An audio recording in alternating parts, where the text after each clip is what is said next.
Good afternoon, ladies and gentlemen. Welcome to the LaunchPad Associate Workshop Series presented by the Southern California PGA, the Education Committee. I want to welcome Bill Rhiley. Bill is from Garden Island, Nebraska. He's served 20 years in the U.S. Navy, 6 years working on FA-18 Hornets on the flight deck of an aircraft carrier, including 3 deployments, and 14 years enlisted aircrew as a flight engineer on a P-3 Orion, logging over 4,000 flight hours and 5 more deployments. So he's been deployed 8 times. After retirement in 2017, Bill attended the University of Nebraska in the PGA golf management program there.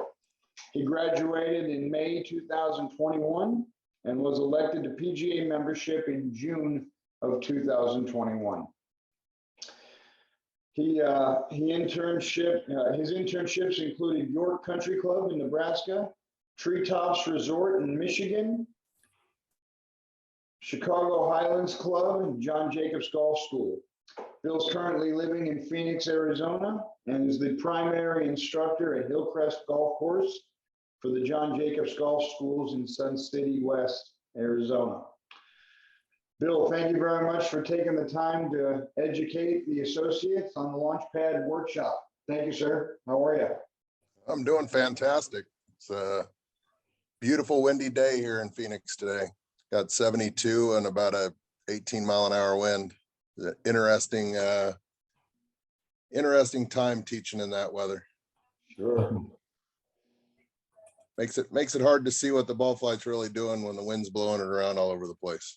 Oh, no, I bet. So Bill's going to be taking us through the teaching and coaching module and his experience in going through the golf professional training program, the PGM program. He is a graduate of the 2.0, and but there's a lot of similarities, particularly in the teaching and coaching between 2.0 and 3.0. And for those that are on the webcast this afternoon, feel free to interject and ask questions along the way. I'll be monitoring the chat box. We'll also turn it over to Q&A towards the end. Thank you very much. Go for it, Bill. All right. Well, teaching and coaching.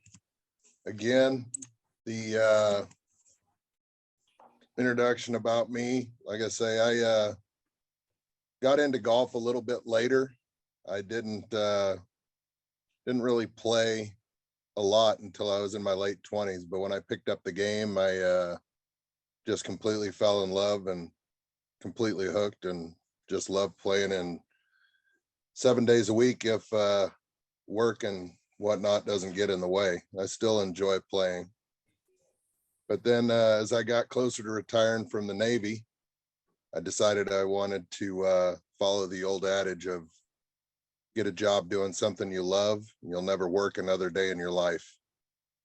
So I still feel the same way, getting close to a year into membership, but close to 5 years since I started the program and still having the time of my life. So I decided pretty early on that I wanted to go with teaching, just because the teaching mentality of the reward that you get from seeing something that you help somebody with, helping them improve, doesn't matter what that is.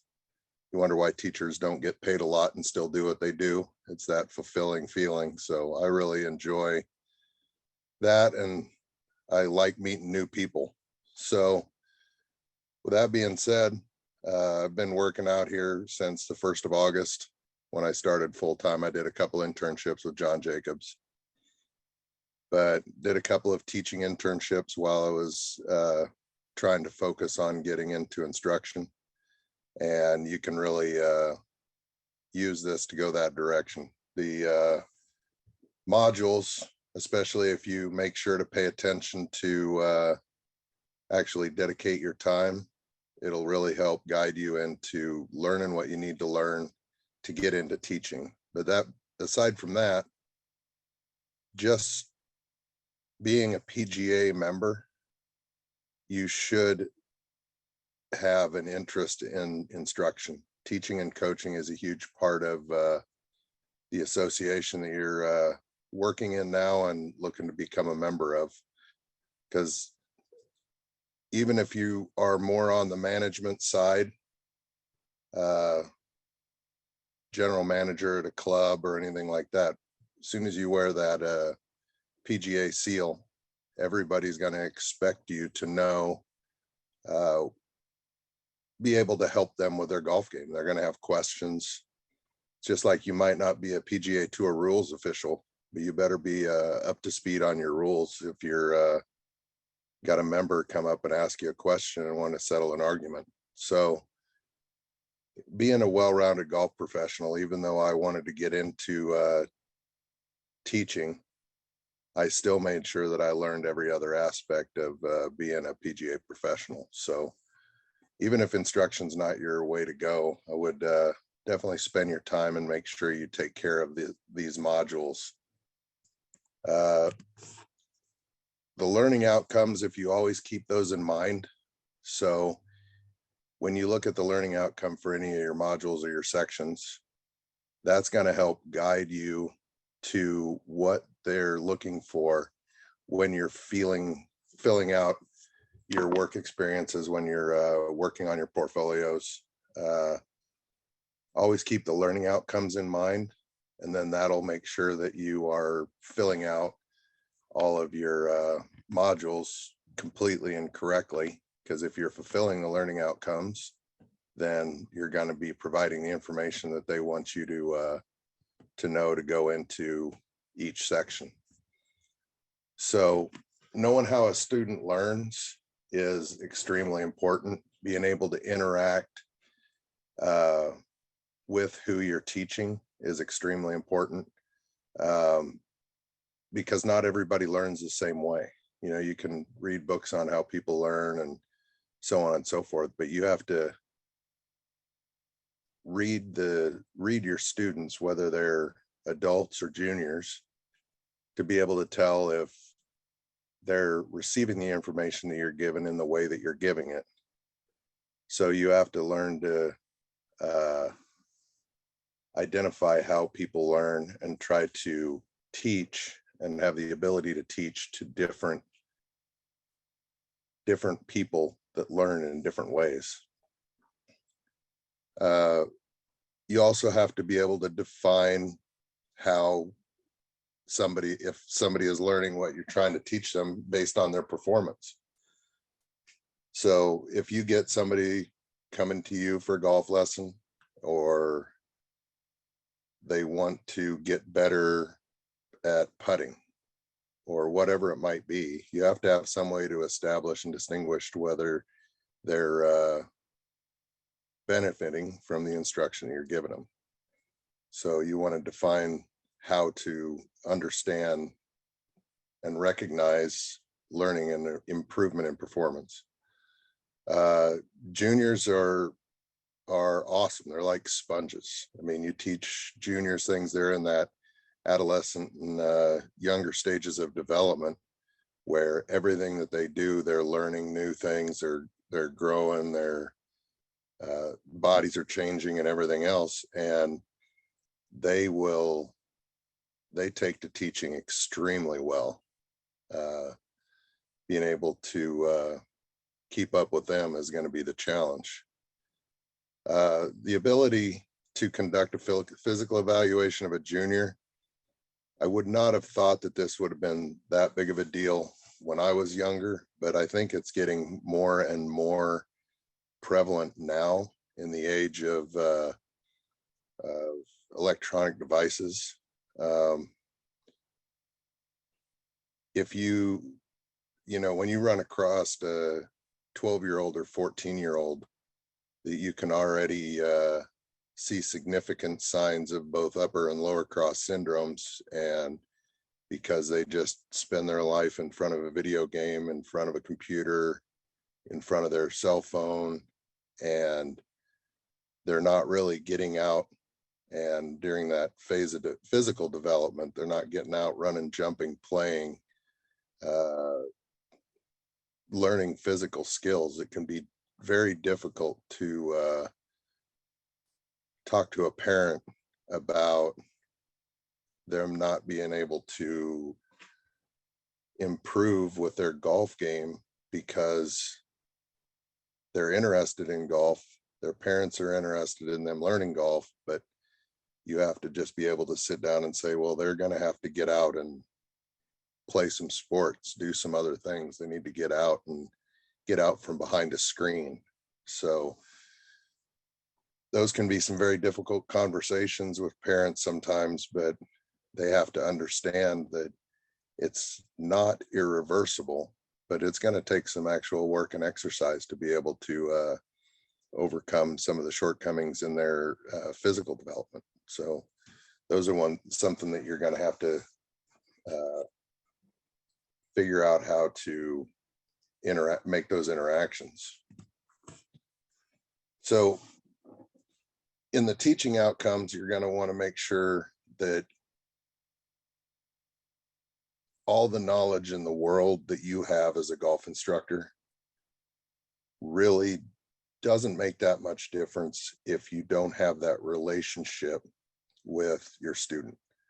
So you want to make sure that your students are having fun. They're learning what they want to learn. You have to be able to be successful at getting them to improve. But I have heard countless stories from more experienced teachers that they have people sometimes come and schedule a golf lesson and pay for a golf lesson and don't even hit a golf ball. They just want somebody to, they've had lessons with the same instructor for a long period of time, and they just want to come hang out and talk and enjoy company. Now, that's not what we're looking for in a golf lesson, but I'm just letting you know that those relationships, you're going to have much more success when you have, it kind of ties in with customer service and interpersonal relationships with your students and your members. Developing communication styles that, not everybody takes instruction the same way. So one person, you might have to be hard on them, and that's what gets them to buckle down and focus and do some practice. And others, you have to kind of give a little kid gloves and let them do their thing. But you have to be able to understand your students.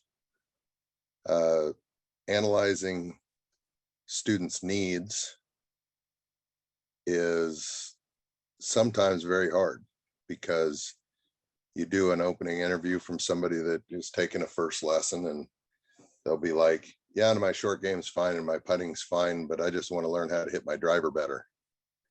And you watch them hit their driver a little bit, and you realize really quick that, yeah, they hit their driver or they hit their irons pretty okay for a 29 handicap. And then you dig a little bit deeper and figure out that, yeah, their short game and their putting isn't near what they think it is. And that's where they really need to save strokes. So you need to try to figure out a way to establish that, and try to direct your students into working on the part of the game that's going to actually help them lower their scores the most. Because that's, at the end of the day, when they start shooting better scores on their scorecard, that's how they're going to determine the success of your instruction. You really have to, I highly recommend any opportunity you get to try to reach out and shadow experienced instructors. And when you do shadow and experienced instructors, like if you go to the top 100 list and find a couple instructors in your area that are top 100s, reach out to them. Most all of them are extremely inviting to come and watch, give lessons. So it's not so much of watching what their knowledge is and fixing things, but what I would pay particular attention to is how they format their lessons, how they start their opener, their progression through the lesson, their interaction with the student. And especially if you can watch them give golf lessons to multiple different students, you can see how that they treat each student differently and how they adjust themselves to the student. And especially if they've known them for a while, you'll see a stark difference from how they teach one student to how they teach another one. Then progressing through the lesson and closing the lesson, be able to watch how they deliver explanations. Explanations and demonstrations are extremely important. And I think I have come to realize in the teaching that I've done and all the teaching that I've watched others do is what really the tool bag that you have as an instructor is probably the most important thing. It's not necessarily the ability to say one thing that's, a magic secret sauce to make somebody hit the ball better. But some of the best instructors I've watched have the ability to essentially say the exact same thing 6, 7, 8, 10 different ways. So they're trying to get a student to perform a particular movement, but they've got multiple different ways to explain it, multiple different demonstrations, multiple different ways that the student can think about it. And one of them, they might try one and students just doesn't get it. And they might try another one and they still don't get it. And they try another one, they still don't get it. And then they try another one and it clicks and it just works for that student. But having that, basically that toolbox to be able to essentially say the same thing multiple different ways is how you build the ability to interact with multiple different students with multiple different learning styles. Your self-assessment is always going to be important, and being able to get finished with a lesson and just kind of think back on that lesson and understand, what you might need to improve on. So I've had talked to a few different instructors, and one of them was like, if you could go back at the beginning and start all over again. And I've had quite a few of them say the same thing. Man, if I could go back and talk to the first everybody that I gave a lesson to in my first year of teaching and give them all their money back, I think that'd probably be the best way that I'd be able to take care of that. But it's a constant learning process as an instructor and as a teacher to develop and get better. And you hear the great teachers, Jim McLean and a bunch of those guys, seeing those guys at teaching summits, and every single one of them will all say the same thing. Even if they're sitting there number one on that top 100 list, they're like, I still learn new things every single day. So always continue to try to improve as an instructor. Game outcomes, you're going to want to figure out a way to look at your own equipment to be able to look at a student's equipment. So we'll get to your own equipment here in a little bit, but you're going to want to be able to, one of the first things I do when I get a new student is I go through and look at their golf bag. I'm not really talking to them about it, but you can kind of get a sense for where they are and what they think works when you see a student come with an entire set of hybrid irons. Then you know that they've been on a quest seeking more forgiveness in their clubs. So you want to try to get an assessment of the performance of their equipment, and then try to figure out a way, usually an opening interview. A lot of instructors use an interview sheet or have the student fill out an interview sheet as far as giving an impression of how they feel each part of their game is, their handicap, and then try to figure out a way to everybody. I would say 99% of golfers come in with asking for one of two things. They want to be more consistent and they want to hit the ball longer. Most of that is considered in the full swing. So you have to try to figure out how to develop a student's short game and you have to understand the skill that they possess before you can try to steer them down that path. You want to try to figure out a way to look at the different shots available in the short game and try to bring that, one of them might be a good putter, but can't chip very well, or they chip well, but they just can't get out of a bunker. And sometimes it might have to do with their equipment. Sometimes it has to do with their technique, but we definitely want to teach and take care of your students toward both aspects. Don't be afraid to tell a student that the clubs that they have just are going to need some improvement. They're going to have to, if they got that 1964 set of blade irons, they're probably going to have to see about getting some new equipment. Then, but the be all end all is, what is the golf ball doing?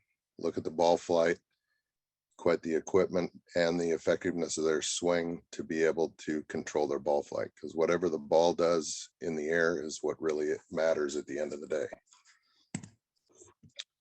So with your work experience activities, the assessing your own equipment, you're really going to have to figure out a place to be able to get all the numbers. You got to find somewhere to use a loft machine to be able to check all your lies and lofts. You're going to have to check your, you should be able to know your shaft length, your shaft length, club lengths, your club shaft flexes, grip size.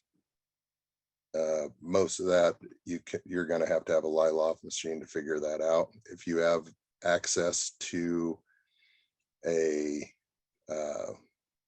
swing weight machine, that's the dynamic measurement for your golf club. So you're going to want to be able to have a swing weight machine to do that.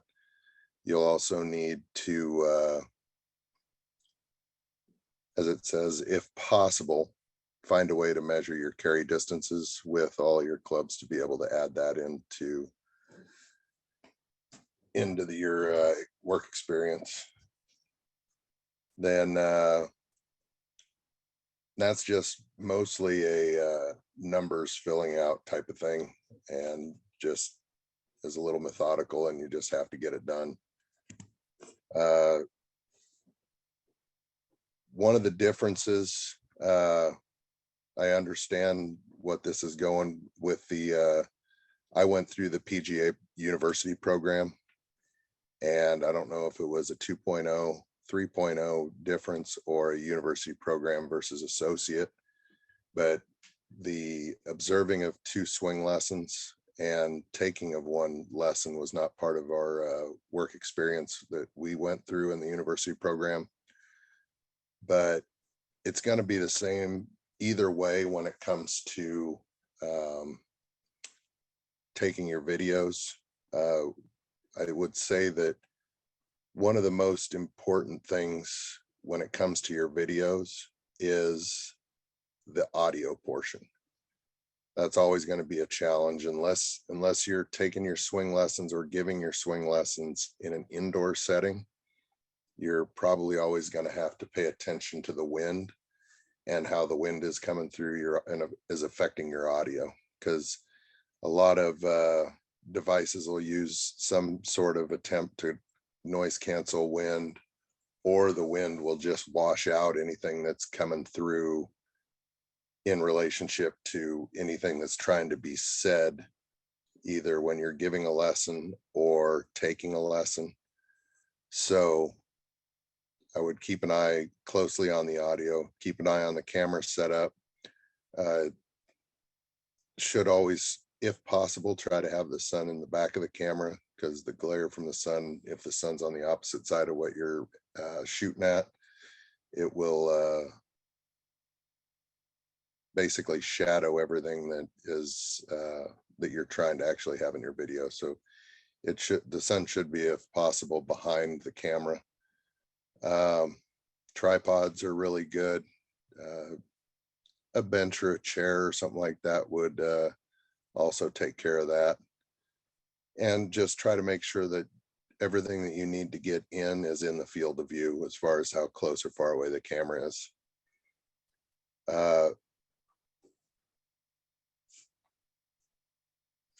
The activities that you're going to be doing, the recommendation here is really important. I did this in mine for any of the the worksheet stuff that I did, whether it was for interviews or dealing with students or doing my lessons to submit videos. Printing out those lessons, printing out those activities and having them with you is awesome, because it's nothing worse than getting everything set up, getting people together, getting, observing your lessons or taking a lesson or giving a lesson. You get all that stuff done, you get everything set up. It takes a lot to schedule it and everything else. And then you get everything done, you get back to your computer, you download your video, you're going through your video, you're submitting what needs to be submitted and filling out all your boxes and going through all your sections on your activities. And then you get to a box and you don't have something to put in it because you didn't have that information with you. It's like, if I would have known that when I was there, I would have asked that question, or I would have done that, and it'd be taken care of. But if you've got it printed out ahead of time, you'll make sure that you don't miss any of those things that, whether it's an interview question that you have to have or information that you need from a student to be able to fill out those activities. So I highly recommend printing those out so that you just have them available to you. Take notes. Again, printed worksheets, just to make sure that you are able to fill out all of your boxes and all of your answers. Take a lesson.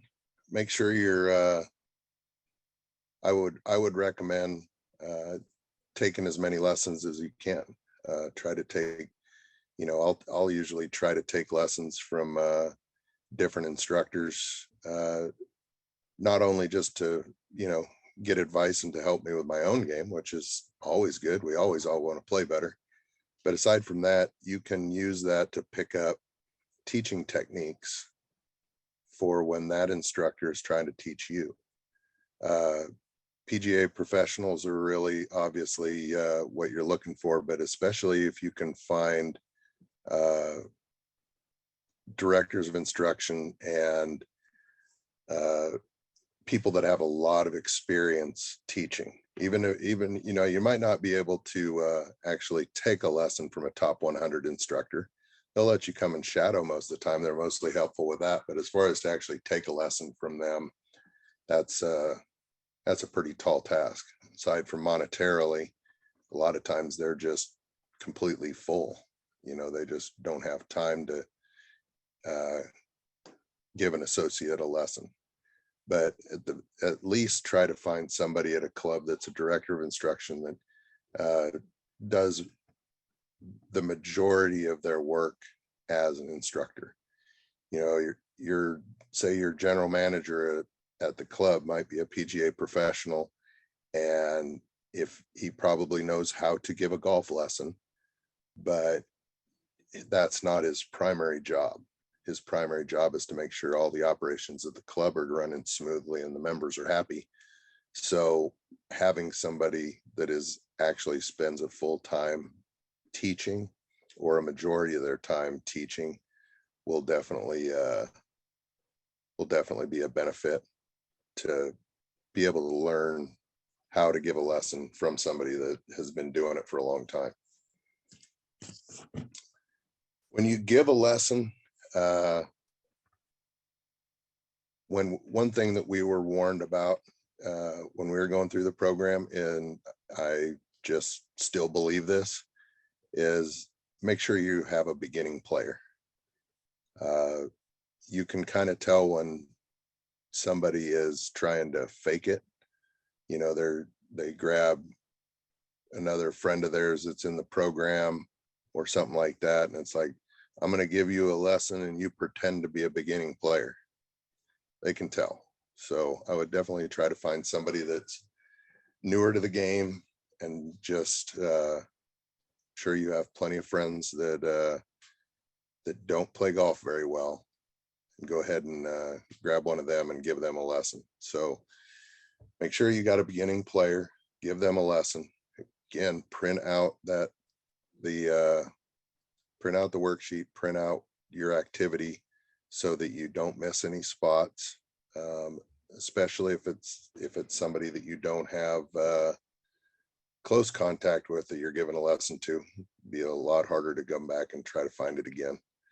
Make sure that you're getting the same things with your camera angles. If you have the ability to have some kind of an external mic that will do a little better job of dampening the wind, or if you have some way to control or flexibility in your schedule to try to catch your lesson filming on a non-windy day, that will definitely help.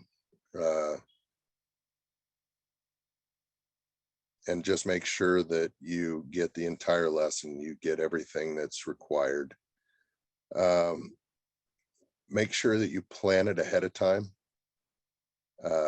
because one of the things you might need to practice, and one of the things that's often forgotten, is your lesson at opening and closing. Understand, go through your reading and everything, understand your lesson progression and how you would go through one step to another during the course of a lesson. But the opening and closing is extremely critical. You want to really try to get to know that student if it's a new student, and the lessoning opening just kind of sets the tone for how you're going to conduct that lesson for that day. Have some, if you can, have some clear objectives for what you're going to do in that lesson. Then on your closing, always make sure you kind of come back and knock out some of the things that you worked on, because you might have done something at the beginning of the lesson and then progressed on to something else later in the lesson. You want to come back and remind that person, no, we did this and then we did this, and don't forget to pay attention to your stance width, or make sure that you, when you're out there practicing playing, you keep an eye on that grip, or, kind of summarize what you were working on so they have that fresh in their mind as they leave. One of the things that I tend to incorporate both in my opening and my closing is encourage my students to take notes. Encouraging your students to take notes will be extremely beneficial for them, because then they can go back a week, 2 weeks, a month later and look at what you worked on. Another thing to add into your closing is to strongly encourage that they actually put in some dedicated practice time. That doesn't mean the 30 minutes that they go and smash some balls to warm up before they go play. It means to actually put in some dedicated practice time to work on it. I always remind my students, so when they come, they're like, okay, well, you've got a lesson scheduled for this week, and you're wanting me to give you another lesson next week. And then I ask them, it's like, well, how much time did you get a chance to practice? Oh, this, and that. And I didn't get a chance to practice at all. And then, well, how many times did you play last week? Oh, well, this came up, that came up, I didn't play. So you basically haven't touched a golf club since the last time we talked. That's kind of a waste of their money, because you're going to start swinging the club and we're going to talk about the same things, and we're not progressing to get any better. So make sure you're keeping an eye on your opening and closing and your lesson progression in general. Those will be something that they'll be looking for when they evaluate your videos. Camera angles. So I just wanted to show you a quick picture of a couple of freeze frames of my golf swing. Not too bad of positions there. No, I'm just kidding. It's Brooks Koepka. But the idea is if you notice the camera is somewhat near waist high, kind of centered between the golf ball and the feet, and pointing directly downrange at the target line for the down the line view, and then face on it centered to the center of the stance, again about waist high. And the most important part is to make sure that in both of these pictures you can see the golf ball, you can see the feet, and you can see the entire club head through the golf swing. So make sure that that is centered for both the down the line and face on views for your swing videos. It's really important to try to be consistent. Some instructors have different camera angles and they prefer different camera angles for different reasons. But at the same time, just make sure that you're consistent, because just moving the camera 1 foot to the left or 1 foot to the right or up or down can dramatically change the perspective, the two-dimensional perspective that you're seeing in a video, to make sure that you're like if you're drawing lines or you have V1 software or something like that, and you're trying to draw a line saying that, you know, their spine angle or their swing plane or their ball position is in one place or another, but then you move it over one way or the other, you wind up with a completely different perspective, and it could honestly could start leading you toward directing your student down the wrong path. So being consistent with your camera angles and make sure your angles that you use to submit your activities is really important. And unless see if we've got any questions, there's my cell phone and contact. If any of you guys are ever in Southwest section area or anything like that, would like to reach out to me, there's email and my cell phone number, and open up the floor to any questions that anybody might have.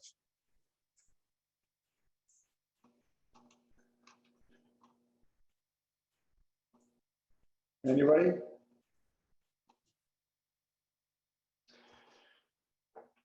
Christian Castrodad made a comment on the effectiveness of PGA Coach is an excellent program to help with teaching. What do you mean by that, Christian?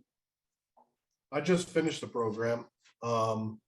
Just gives you an in-depth look on coaching and learning to gain more people to teach as far as juniors and adults. But yeah, it's a great program. I think it would help everybody here if they'd like to sign up to it. Yep, that's definitely an excellent tool.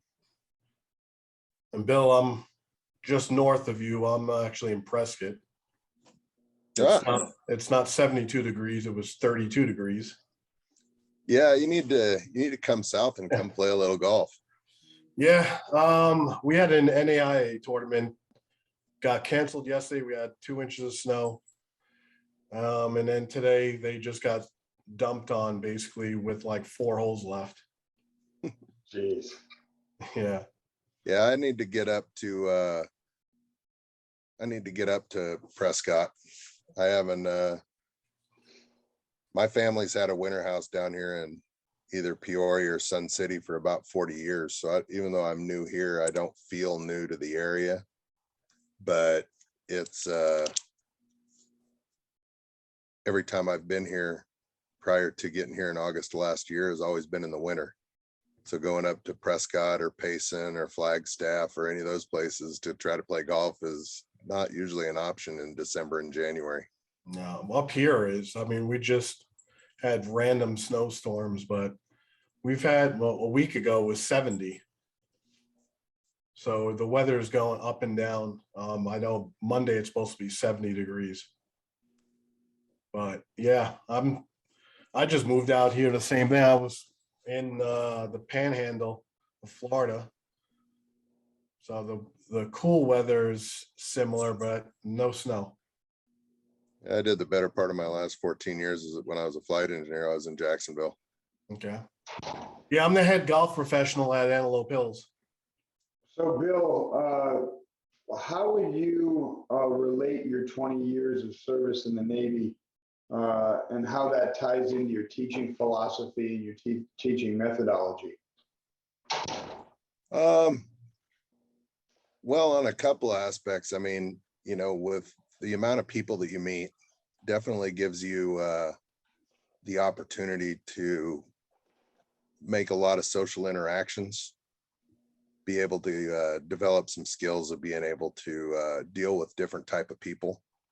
You're going to get a wide variety of people in the Navy, and at the same time, when, you know, whether it's teaching somebody how to turn a wrench on an F-18 or teaching somebody how to handle a emergency malfunction in flight on a P3 or whatever, you know, you have to be able to teach them how to do things in the Navy, no different than teaching a golf swing. And you've got to be able to teach in a way that the student can relate, because you're not a good teacher if you have all the information, but don't have ways to portray that information to where a student understands it. So that's probably the most critical thing, is being able to, you know, you can go read all the golf books ever published. You can go watch all the top instructors, and you can have all the information ever to be known about the golf swing. But I would have to throw out that that's maybe only 10 or 20% to being a good instructor, maybe not even that much. The information is important. You have to have the understanding in the golf swing, but if you don't have that ability to interact with that, you know, essentially a customer, if you don't have that ability to interact with that student in a way that the student can understand, receive that information, and translate that information into success in their golf game, then all that information that you have doesn't do you any good. You have to have the information, the understanding, but it's more about the interpersonal contact with that individual student to be able to get that student to be able to understand and succeed in whatever you're instructing them to do. And again, that's any type of instruction, regardless of whether it's golf swing or how to handle an engine fire on a P3. You know, it doesn't matter what you're teaching them. They have to be able to learn and understand it. And again, how did your military background support and enable your journey through the PGM program? Oh, well, that was the most amazing thing. Using the GI Bill to go the route of the university program was unbelievable. I mean, they take care of all tuition and PGA fees through the GI Bill, and then plus they give you a monthly housing allowance to be able to, so that you don't have to work as much while you're going through school, aside from when you go on your internships. So yeah, the Uncle Sam's support us, and with the GI Bill, the post 9/11 GI Bill was a tremendous benefit. Anybody else have any other questions for Bill before we wrap up? Oh, John, this is Tom. It's great to have a retired vet become a PGA member. I'm not a retired vet, Bill. I'm an Army vet for 5 years. Well, thank you for your service, sir. I guess 5 years in the Army is equivalent to 20 years in the Navy. No, I'm just joking. No, I was about to say the same thing. I think 5 years in the Army is the same as 20 years in the Navy.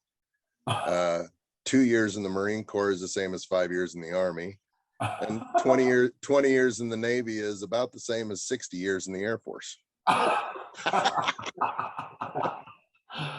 I love it. Thanks for that analogy there. But it's great to have again a retired vet become a PGA member. This is awesome. I'd love to see more vets becoming PGA members. It's great to have this opportunity as a late last career, hopefully, and as you said, as you started in your presentation, the adage of doing what you love, and I think I could definitely see that you do love what what you do, and I love what I do on a daily basis. It's not going to work; it's going to playground every day. That's what I feel about coming to Arrowwood here on a daily basis. But thank you for the presentation. Thank you for your service. I think the 20 people on this call was appreciative of your efforts. It was a very good presentation, and I'm sure all of us on this call and those who see this call on the recording will be inspired and motivated to continue get this part of the section of the portfolio completed as soon as possible. Well, I echo that, Tom. Bill and I had a discussion the other night regarding the way the launch pads and the Catalyst webinars have been viewed. We have, like today, we've got 19 associates or members on the live webcast, but in 60 days time, there will be 5 times as many views of this LaunchPad workshop through the SCPGA education landing page under LaunchPad, and likewise for the Catalyst webinar series. And it's just the way that particularly younger people are accessing information these days. And it's the same thing with Netflix and you're watching TV shows on demand. Nobody watches anything live anymore.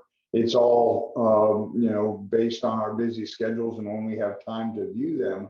And the LaunchPad associate workshops are no different. So you got to figure that there's 19 people on today's live webcast, but in 2 months' time, there's going to be 100 people that have watched this LaunchPad workshop of Bill's, and picked up little pieces and nuggets of information and resources. If anything, was able to track down Bill's contact information to potentially reach out to him down the road. And there's a whole networking and mentorship avenue there that doesn't exist through any other medium. So, Bill, we're grateful for your time this afternoon, and for all that carved out the time to attend this afternoon. Thanks for joining us today. We will be meeting again next Monday at 4 o'clock PST with the 4th installment of this winter session of the LaunchPad Associate Workshops.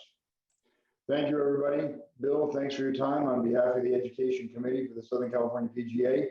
Have a great day, everyone. We'll see you soon. Thank you, Bill. Bye, everybody. Thank you. See you in a few weeks.